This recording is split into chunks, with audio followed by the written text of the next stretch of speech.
মুখ্যমন্ত্রী মমতা বন্দ্যোপাধ্যায়ের ডাকে জনগর্জন সভার প্রস্তুতি সভা অনুষ্ঠিত হল দক্ষিণ দমদম পৌরসভার ৩ নম্বর ওয়ার্ডের পৌরমাতা গোপা পাণ্ডের উদ্যোগে। ওয়ার্ডের পৌরমাতা গোপা পাণ্ডে সাংবাদিকদের মুখোমুখি হয়ে জানিয়েছেন, কেন্দ্রীয় সরকার বাংলার প্রতি যে বঞ্চনা করছে, গ্রাম বাংলার মানুষের ১০০ দিনের কাজের টাকা এবং বিভিন্ন প্রকল্পের টাকা আটকে রেখেছে। তারই প্রতিবাদ জানাতে 10ই মার্চ এলাকার সকল মা বোনেদের নিয়ে ব্রিগেডের মাঠে হাজির হবেন। মুখ্যমন্ত্রী মমতা বন্দ্যোপাধ্যায় যে বার্তা দেবেন সেটি মানুষের মধ্যে পৌঁছে দেব আমরা। এলাকায় এসে মা বোনেদের মধ্যে তা প্রচার করব। এলাকার মা বোনেদের একটা কথাই বলবো, বিরোধীরা শুধু পরিযায়ী পাখির মতন, তারা শুধু ভোটের সময় আসেন, ভোটের সময়ই তাদের দেখতে পাবেন। ভোট মিটে গেলে আর তাদের দেখা মিলবে না। তাদের এই প্ররোচনায় কান দেবেন না। মুখ্যমন্ত্রীর উন্নয়ন দেখে ভোট বাক্সে ভোটটি দেবেন।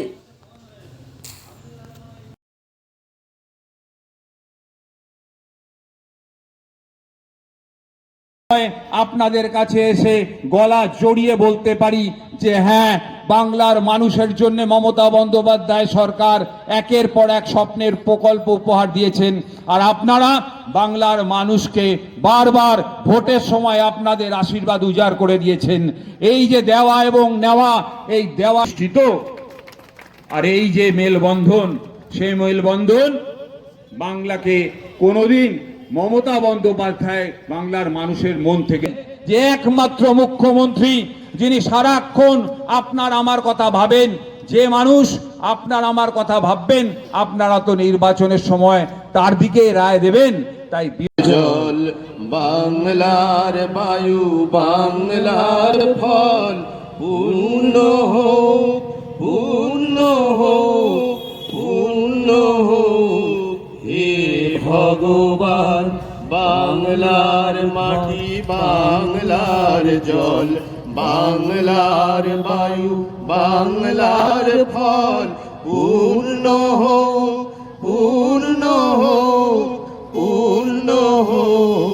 হে ভগবান, বাংলার ঘর বাংলার হাট বাংলার বন বাংলার মাঠ বাংলার ঘর বাংলার হাট বাংলার বন বাংলার মাঠ পূর্ণ হোক, পূর্ণ হোক, পূর্ণ হোক। হে ভগবান, বাঙালির পণ বাঙালির আশা বাঙালির কাজ বাঙালির ভাষা বাঙালির পণ বাঙালির আশা বাঙালির কাজ বাঙালির ভাষা সত্য হোক, সত্য হোক, সত্য হোক।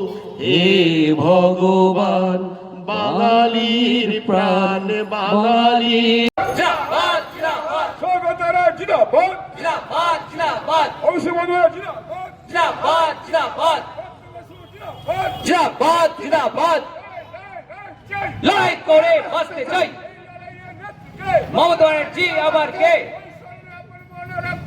শোধ করো শোধ করো হবে না কো ব্যর্থ ভুলছি না ভুলবো না বন্দে মাতরম জিন্দাবাদ জিন্দাবাদ জিন্দাবাদ জিন্দাবাদ জিন্দাবাদ জিন্দাবাদ 5 তারিখে মাননীয় মুখ্যমন্ত্রী মমতা বন্দ্যোপাধ্যায় এবং অভিষেক ব্যানার্জির উদ্যোগে জনগর্জন সভা কালকে রবীন্দ্র ভবনে অলরেডি হয়ে গেল। দেখা গেল হাজারে হাজারে মানুষ পৌঁছে গেছে রবীন্দ্র ভবনে। তাহলে কি এতে বোঝা যাচ্ছে লোকসভা ভোটে তৃণমূলই জিতছে? এটা কি বোঝা যাচ্ছে? কি বলবেন? নিশ্চয়ই, আমরা তো আশাবাদী অবশ্যই যে লোকসভা ভোটে তৃণমূল অবশ্যই জয়লাভ করবেন এবং বিপুল ভোটে জয়লাভ করবেন। এই যে একজন জাস্টিস সে গদি পাল্টাচ্ছে, সে হুট করে সিদ্ধান্ত নিল এবং হুট করে তার রেজিগনেশন লেটার, আর সে এখন বলছে বিজেপিতে যোগ দিয়েছে। এই ব্যাপারে কি বলবেন, আপনার মতামত? হ্যাঁ, এই বিষয়ে আমরা খানিকটা শঙ্কিত যে এরকম বিষয়টা আমরা একদমই আশা করিনি ওনার কাছ থেকে। সে এর বেশি আর কি বলবো বলুন। কালকে শোনা গেল, বাংলার পাবলিকের মুখে শুনলাম যে আরেকটা শুভেন্দু অধিকারী আসছে। সত্যি কি শুভেন্দু অধিকারী আসছে? নিশ্চয়ই নিশ্চয়ই এটা কি বলবেন, কি মতামত? হতেই পারে এই যে মতামত সময় বলবে সময় বলবে। আরেকজন গদ্দার তৈরি হচ্ছে বাংলায়। দিদির কাছে একটু দিদি, এই যে লোকসভা ভোট ঘোষণা, মাননীয় মুখ্যমন্ত্রী মমতা বন্দ্যোপাধ্যায় অনেকগুলো প্রায় 75-এর উপর প্রকল্প করেছে, মহিলাদের জন্যে, যুবশ্রীদের জন্যে, কন্যাশ্রীদের জন্যে নানান রকম প্রকল্প করেছে। আজকে কেন্দ্র যে বঞ্চনা হচ্ছে, আপনারা বকেয়া প্রায় 1,15,000 কোটি বা 1,50,000 কোটি টাকা। তো মাননীয় মুখ্যমন্ত্রী নিজেই তো দেখলেন বাংলার জন্য পাশে এসে দাঁড়ালেন, কি বলবেন এই মুহূর্তে আপনাদের প্রতিবাদটা কি জন্যে ব্রিগেডে, কি বলবেন? মাননীয় মুখ্যমন্ত্রী সম্পর্কে আমাদের মানুষকে বলতে হয় না, মানুষ উল্টে তার প্রশংসা করে। সকালবেলা রাস্তায় বেরোলে মানুষ এসে আমাদের বলে যে মুখ্যমন্ত্রীর জন্য আমরা বার্ধক্য ভাতা পেয়েছি, মুখ্যমন্ত্রী মহাশয়ের জন্যে আমার মেয়েটি কন্যাশ্রী প্রকল্পের মাধ্যমে পড়াশোনা করে নিজের পায়ে দাঁড়াতে পেরেছে। কোনো একজন দরিদ্র মা রাস্তায় এসে আমাদের বলেন যে মুখ্যমন্ত্রী মহাশয়ের রূপশ্রী প্রকল্পের জন্য আমার মেয়েটাকে আমরা বিয়ে দিতে পেরেছি। মুখ্যমন্ত্রীর জন্যই কোনো একজন রোগী তার পরিবারের মানুষ এসে বলতে পারে মুখ্যমন্ত্রী স্বাস্থ্যসাথী কার্ডের জন্যেই আমার পরিবারের লোকটি বেঁচে উঠেছে। তো মুখ্যমন্ত্রীর যে এত প্রকল্প, এমন কোনো বাড়ি নেই যে মুখ্যমন্ত্রীর প্রকল্পের সুযোগ সুবিধা পাননি। তো রাস্তায় যখন বেরোয় সাধারণ মানুষ, তারাই এসে আমাদের জানিয়ে দেয়। সুতরাং কি অভিজিৎ গঙ্গোপাধ্যায় কোন দলে ছিলেন, তিনি আগের থেকে তো বিজেপির দালাল ছিলেন, সেগুলো বোঝাই যাচ্ছে। সেই জন্য তিনি কি করলেন, তিনি বিজেপিতে গেলেন। ওটা নিয়ে আমাদের ভাবনার কোনো কারণই নেই। আর শুভেন্দু অধিকারী, উনি তো গদ্দার, তার সম্পর্কে কিছু বলার নেই। মমতা বন্দ্যোপাধ্যায় বাংলার মানুষের মনের মধ্যে আছেন এবং ভোটের প্রতিফলনে দেখবেন বাংলায় 42 আসন পেয়ে মমতা বন্দ্যোপাধ্যায় দিল্লির রাজদরবারে যাচ্ছেন। একটা কোশ্চেন, আপনাদের একজন তৃণমূলের একজন অনেক বয়স্ক মানুষ তাপস দা মতো মানুষ ছেড়ে চলে গেল দল, এতে কতটা ক্ষতি হবে বা কি হবে, কি বলবেন এটা মতামত? না, এটা তো উনি তার ব্যক্তিগত একটা মতামত প্রকাশ করে উনি দল ছেড়েছেন। সুতরাং দলের মানুষ মমতা বন্দ্যোপাধ্যায়ের প্রতি আছেন।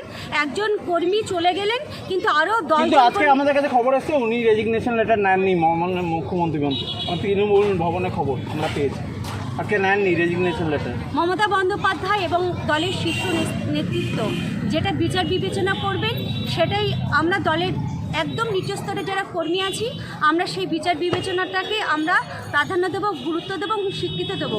ব্যক্তি তাপস রায় কী বললেন আর না বললেন সম্পূর্ণ তার ব্যক্তিগত বিষয়, এবং তার কোনো প্রভাব তৃণমূল কংগ্রেসের দলের উপর পড়বে না এবং দমদম লোকসভা কেন্দ্রেও তার কোনো প্রভাব পড়বে না। লাস্ট প্রশ্ন, বাংলার মানুষের কাছে কি বলবেন সামনে লোকসভা ভোট, কি বলবেন? বলবো, আপনারা যেমন সকালে ঘুম থেকে উঠেই মমতা বন্দ্যোপাধ্যায়ের কোনো না কোনো প্রকল্পের সুযোগ সুবিধা নিয়ে রাস্তায় বেরোন, আবার ঘুমোতে যান মমতা বন্দ্যোপাধ্যায়ের সুযোগ সুবিধা নিয়ে। যেমন এই প্রচণ্ড গরম এসছে, আগে ছিল লোডশেডিংয়ের সরকার, এখন মানুষ এত লাইট পাচ্ছে, ফ্যান পাচ্ছে, কোনো অসুবিধা হচ্ছে না, নিশ্চিন্তে ঘুমাতে যান। মমতা বন্দ্যোপাধ্যায় আপনাদের যেরকম মায়ের মতো আগলে রেখেছেন, আগলে রাখবেন, তাই মমতা বন্দ্যোপাধ্যায়ের পাশে থাকুন, মমতা বন্দ্যোপাধ্যায়কে জয়ী রাখুন।